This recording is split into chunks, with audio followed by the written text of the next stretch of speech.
सलाम नमस्ते दोस्तों, मेरा नाम फरीन अंसारी है और ये खबर आप मेरे official channel Fareen Ansari official पर देख रहे हैं। दोस्तों, महाराष्ट्र के उप मुख्यमंत्री अजीत पवार, जो कि एनसीपी के नेता हैं और मौजूदा में महाराष्ट्र में इनकी सरकार है, इनका एक वीडियो सोशल मीडिया पर वायरल हो रहा है जिसमें ये एक आईपीएस अधिकारी को धमकाते हुए नजर आ रहे हैं।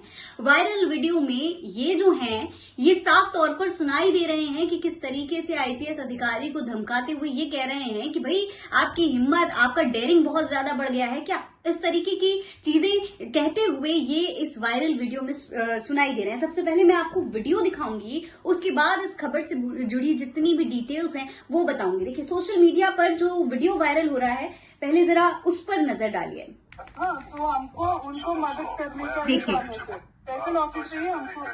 हाँ, तो हमको उनको मदद करने का ही काम है सर। आपके साथ बोल रहा हूँ, मैं आपको आदेश देता हूँ कि वो रुकवाओ और आप जाओ और तहसीलदार को बताओ कि अजीत पवार जी का फोन आया था, डिप्टी चीफ मिनिस्टर ने मुझे कहा ये सब रुकवाने के लिए, क्योंकि अभी मुंबई में जरा मुंबई का माहौल एकदम खराब हुआ है, उसको अपने को प्राधान्य देना है। मेरा नंबर दो उनको।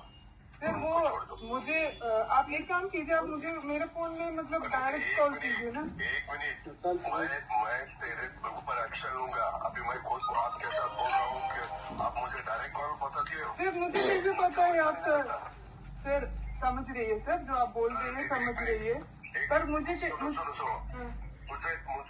मुझे देखना है ना, तेरा नंबर दे दो या व्हाट्सएप कॉल करो, तो मैं यहाँ से बोल देता हूँ। इस तरीके से ये अधिकारी को महाराष्ट्र के उप मुख्यमंत्री अधिकारी को धमकाते हुए नजर आ रहे हैं। ये कह रहे हैं कि भाई तुम मेरा चेहरा देखना चाहती हो, तुम मुझ पे यकीन नहीं करती कि मैं अजीत पवार हूं, तो चलो वीडियो कॉल करके दिखा देता हूं तुमको। दरअसल हुआ क्या, पहले मैं आपको पूरी डिटेल बताती हूँ। ये जो पूरा मामला है, ये सोलापुर मादन तालुका के कुरुडू गांव का मामला है। यहाँ पर आईपीएस अधिकारी अंजना कृष्णा को ये खबर मिली कि यहाँ पर कुछ अवैध जो चीजें हैं वो हो रही हैं। अब जब अंजना वहां पहुंची तो उन पर जो है कुछ एनसीपी के कार्यकर्ता थे, उन्होंने उनका विरोध किया कि भाई इस तरीके का जो भी कार्रवाई वो कर रही हो उसे रोक दिया जाए। जब वो नहीं मान रही थी तो एनसीपी के एक कार्यकर्ता जगताप जो है डायरेक्ट अजीत पवार को कॉल मिला देते हैं और अजीत पवार की कॉल आते ही तो अंजना को जब फोन थमाते हैं और अंजना उनसे बात करती हैं, एक अधिकारी के तौर पर ही उनकी जिम्मेदारी बनती है कि अगर उनको कोई इस तरीके से धमकी दे रहा है, काम रोकने की बात कह रहा है, तो कम से कम उन्हें पता तो हो कि फोन पर है कौन। ये भी तो हो सकता था कि उस शख्स ने सिर्फ काम रुकवाने के लिए अंजना को किसी से भी फोन मिला के बात करवा दिया हो। इसी वजह से अंजना ने उनसे अजीत पवार से कहा कि भाई अगर आप सच में अजीत पवार ही हैं तो आप मेरे नंबर पे कॉल करिए, मुझे कैसे पता कि आप अजीत पवार ही हैं, कोई भी तो बात कर सकता है। अंजना का इतना कहना था कि इस पर अजीत पवार को गुस्सा आ गया। वो कहने लगे कि भाई अगर तुम इतना डेयरिंग हो गया है कि तुम मेरी बात पर विश्वास नहीं करी, अगर तुम्हें इतना ही वो है तो चलो अपना नंबर दो, मैं तुम्हें डायरेक्ट वीडियो कॉल करता हूं, अपनी शक्ल दिखा देता हूं। लेकिन फिर भी इस पूरी कन्वर्सेशन के दौरान अंजना एक बार भी डरी नहीं। आपने देखा किस तरीके से अंजना कृष्णा पूरी तरीके से अजीत पवार से डटकर बात करती हुई नजर आई और उन्होंने अपनी जिम्मेदारी को बखूबी निभाया। ये इस वक्त सोशल मीडिया पर चर्चा का विषय बना हुआ है कि भाई अंजना जैसी अगर आईपीएस अधिकारी हो तो इस तरीके से कोई भी किसी को भी धमका नहीं सकता है। सबसे बड़ी बात यह है कि प्रधानमंत्री नरेंद्र मोदी भ्रष्टाचार को खत्म करने की बात करते हैं, लेकिन दूसरी तरफ उन्हीं के एक गठबंधन की पार्टी के नेता जो है इस तरीके से आईपीएस अधिकारी को धमकाते हुए नजर आए हैं जब वो अवैध कार्रवाई पर एक्शन लेने के लिए पहुंचते हैं।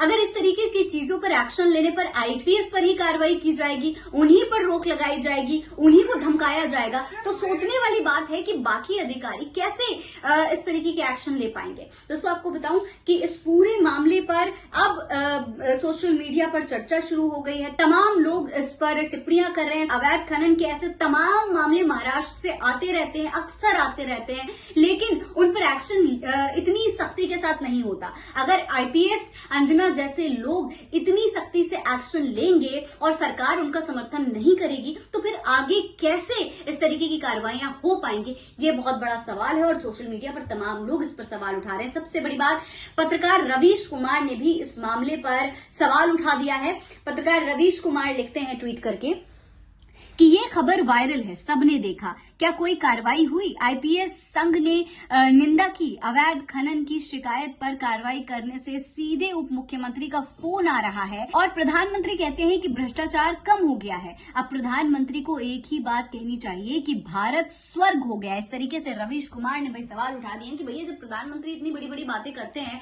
और फिर अवैध खनन जैसे इतने गंभीर मामलों पर वो एक्शन तक नहीं लेने देते आईपीएस को, तो फिर उनकी बातों पर विश्वास किया कैसे जाए? और अब तक आईपीएस संघ इस पर क्यों नहीं बोल रहा, कुछ क्यों चुप्पी साध कर बैठा है, ये भी बहुत बड़ा सवाल है। अब दोस्तों इस सब के बाद जब ये वीडियो वायरल होने लगी सोशल मीडिया पर, तो फिर एनसीपी की तरफ से इस पर सफाई भी आ गई। एनसीपी का क्या कहना है उस पर भी गौर करिए। एनसीपी का कहना है कि अजीत पवार जो है वो पार्टी कार्यकर्ताओं को शांत कराने के लिए ये सब कुछ कर रहे थे। मतलब उनका ऐसा कोई इरादा नहीं था कि वो आईपीएस पर एक्शन ले, सिर्फ शांत कराना चाहते थे, इसलिए इस तरीके से आईपीएस को धमकी दे डाली, उनसे इस तरीके से एक्शन करने की जो है बात कह डाली। अब इस पूरे मामले पर एनसीपी की तरफ से जो सफाई आई है, जरा उस पर भी गौर कर लीजिए। देखिए, यांना त्यांनी झापल्याबद्दलची एक चुकीची बातमी चालली आहे।